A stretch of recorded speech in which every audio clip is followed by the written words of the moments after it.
जिस उपाय के करने से आपकी बहुत सारी मनोकामनाएं पूर्ण हो सकती है। तो इस वीडियो को पूरे ध्यान से सुनें। मार्गशीर्ष पक्ष की जो एकादशी है उसे मोक्षदा एकादशी कहा जाता है।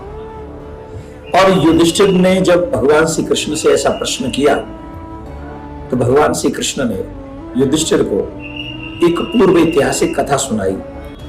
एक राजा जो कि बड़ा धर्मात्मा राजा था, वेद परायण राजा था, और उसके राज्य में वेद पाठी ब्राह्मण रहा करते थे। वो बड़ा धर्मनिष्ठ था।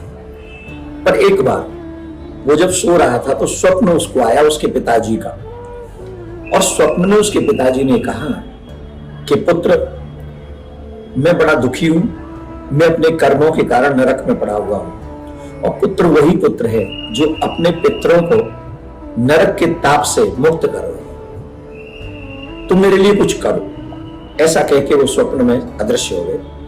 और इस स्वप्न को जब देखा तो राजा ने ब्राह्मणों से चर्चा की। ब्राह्मणों ने एक ऋषि के पास भेजा।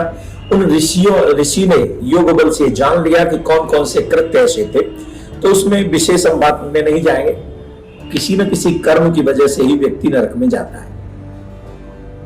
तो एक अपराध उनसे हुआ जिसके कारण दूसरी पत्नी को वो रति सुख नहीं दे पाए मांगने के कारण, तो इसके कारण उनको नरक में जाना पड़ा। तो संत ने कहा कि अगर तुम शुक्ल पक्ष की मार्गशीर्ष की मोक्षदा एकादशी का व्रत करो तो इससे तुम्हारे पिता को नरक से मुक्ति हो जाएगी। तो राजा ने बड़े विधि विधान से वो व्रत किया, एकादशी का व्रत किया, और एकादशी का व्रत करके संकल्प करके वो फल जो था वो अपने पिताजी को समर्पित कर दिया, जिसके कारण जैसे ही वो फल समर्पित किया उनके पिताजी को नरक से मुक्ति मिली और उनकी मोक्ष हो गई। इतना सुंदर ये एकादशी का व्रत है, मोक्षदा एकादशी का व्रत है। इससे सारे पाप ताप नष्ट हो जाते हैं, और कितने भी बड़ा कोई पापी क्यों ना हो, हम लोग भी अपने पूर्वजों के लिए एकादशी का व्रत कर सकते।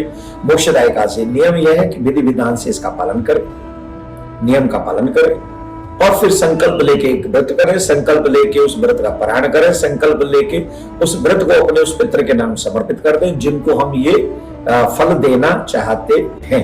तो ऐसा आप कर